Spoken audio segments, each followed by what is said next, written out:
Story 2. A bird that cannot fly?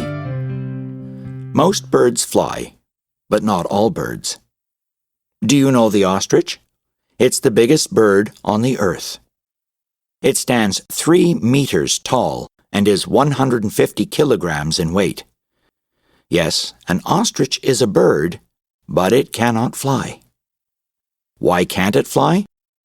Its wings are too small. It does not need to fly. It can run fast. It runs 60 kilometers per hour. That's fast. Who needs to fly when you can run that fast? Ready, set, go!